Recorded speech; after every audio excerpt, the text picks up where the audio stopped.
নমস্কার। কবিগুরু রবীন্দ্রনাথ ঠাকুরের লেখা কবিতা পুতুল ভাঙা।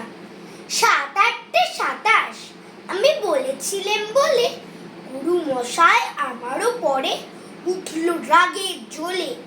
মাগো তুমি ৫ পয়সায় এবার রথের দিনে সেই যে রঙিন পুতুলখানি আপনি দিলে কিনে। খাতার নিতে ছিল ঢাকা, দেখালে এক ছেলে। গুরু মশাই রেগে মেগে ভেঙে দিলেন ফেলে।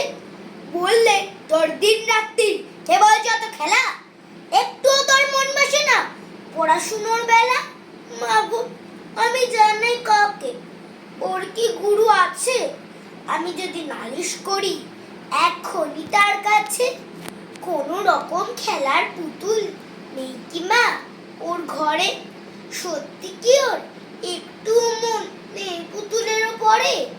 সকাল সাজে তাদের নিয়ে করতে গিয়ে খেলা, কোনো পড়ায় করেননি কি কোনো রকম হেলা?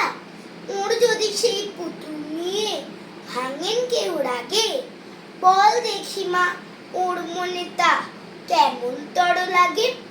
নমস্কার।